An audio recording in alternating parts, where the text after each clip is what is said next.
Good morning.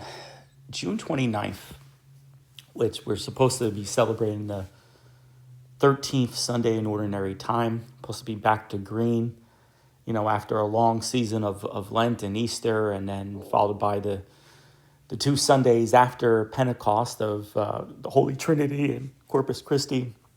We're supposed to be back wearing green, Ordinary Time, but it's June 29th. Which happens to be the solemnity of the martyrdom of St. Peter and St. Paul. So important to the church that the church doesn't want to push it aside like we do for other feast days or other memorials. The church doesn't want it bumped. It happens to be on a Sunday, and so the church wants us to celebrate it. And thanks be to God that's the case. I'd admit, I really thought long and hard of what to say on this feast day. There's so many things to talk about. I want to start with this. Yesterday morning, I had breakfast with Father Kuna, who, as pastor of St. Catherine's, was my first assistant, and his first assignment was with me at St. Catherine's, and we were together for 2 years. And, between us, let's be honest, we're just two different personalities, but still, proudly to say, developed a very good friendship, and proud to call him my friend. And he's down in Washington right now during the summer, studying canon law, which for me as a golfer, I don't think I could do it, because that would mean my summer would be studying, which means no golfing for me. So I really admire him doing it. Now, he's not a golfer, but we were talking, and look, if it was up to him, he would rather not do it, right? He was telling me how, he said a mass while he was down there and realized that he hasn't even preached in 2 weeks, and whenever he has an opportunity to hear confessions, he signs up and does it, because he's not doing it as often. He's kind of in a way back in the seminary, and he showed me his class notes, this very thick stack of class notes, and even an even thicker stack of everything that he had to read. I think he said about 1,700 pages, in 1 month. He took 6 credits in 4 weeks, which is a lot. Usually you take these credits, you get them done in 3 months. He's getting it done in 1 month. So long story short, doing a lot of heavy studying in such a very small period of time. And despite that, and we were talking more about it, there seems still to be, even though there is frustration, and there is this sentiment of, I'd rather not do this. There's still a sense of peace and joy in doing it, because he's been asked to do it by the bishop. And, the guy's a smart guy, and no doubt about it. And so that happens to be, at least right now, a curse for him. That's what happens sometimes when you're very gifted and talented. You end up studying canon law during the summer. But I bring this up because if you look at the prayers for today, not to mention the readings, the collect, for example, as well as what's called the preface. So the collect is that opening prayer right after the Gloria and before the readings, and the preface is that prayer that the priest prays that leads into what's called the Sanctus, the Holy Holy, followed by the Eucharistic prayer, where the bread and wine are offered. That is the real presence of Jesus Christ. So those two prayers, the collect and the preface, both mention, again, on the martyrdom of St. Peter and Paul, mention the word joy.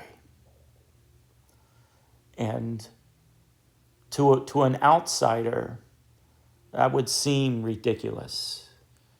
What is so joyful about celebrating the day where St. Peter was crucified upside down and St. Paul was beheaded? What's so joyful about that? And again, from an outsider, it would seem ridiculous. It would seem ridiculous, for example, in St. Paul's second reading, where St. Paul is almost in a way boastful of his impending martyrdom, boastful and proud of his suffering. He says in 2 Corinthians 2 how if he's going to boast, he's going to boast of his weakness. He's going to boast in the fact that he was almost stoned to death. He's going to boast in how he was beaten. He's going to boast in his sleepless nights.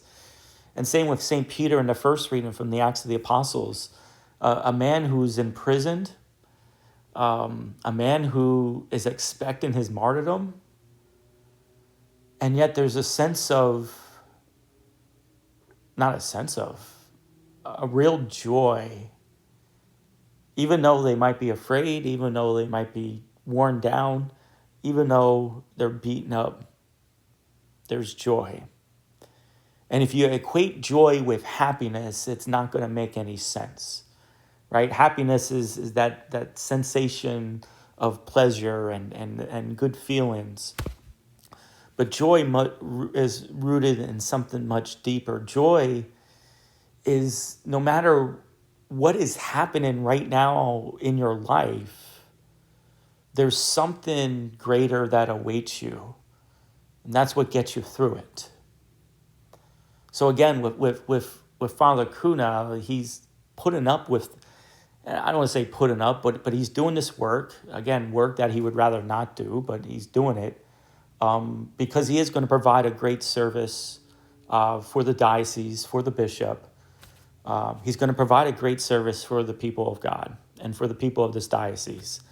And anyone who's ever gotten an annulment, which allowed them then to be able to marry again, should really appreciate the fact that there are priests out there who do this, who study canon law.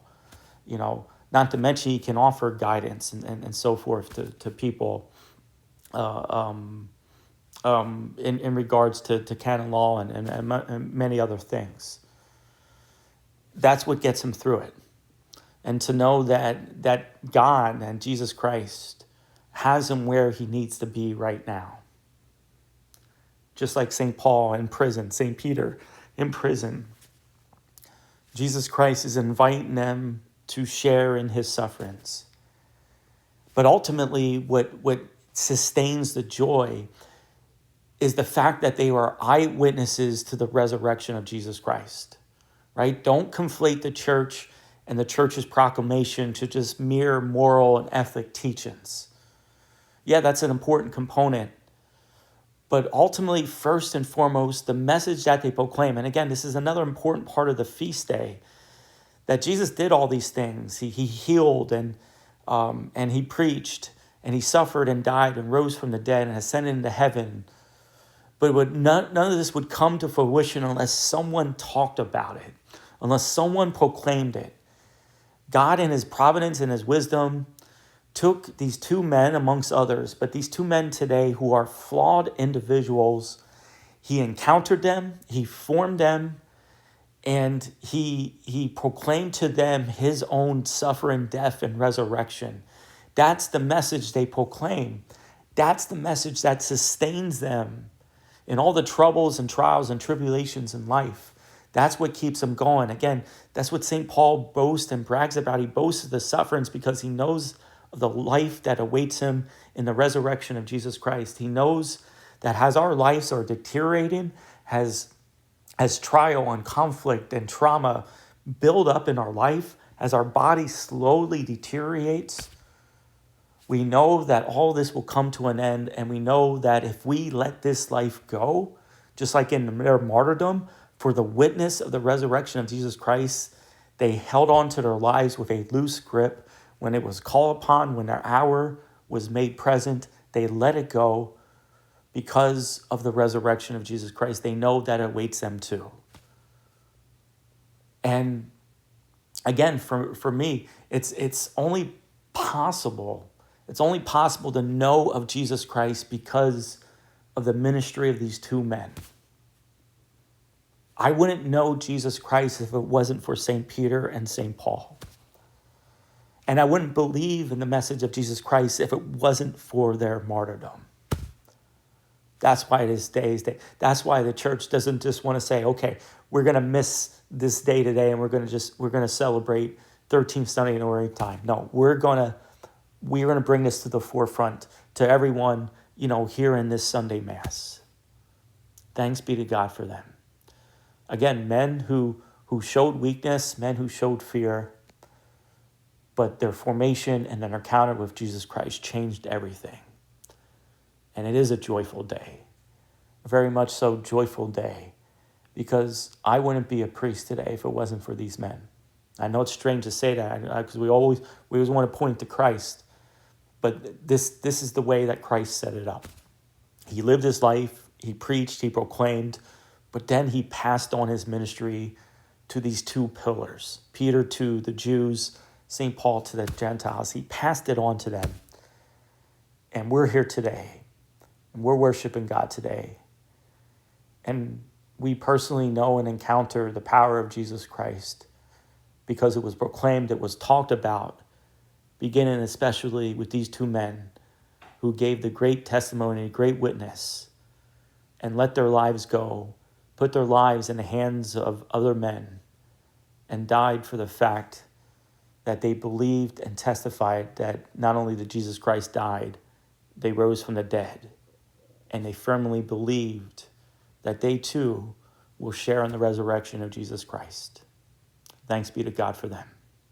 May God bless you.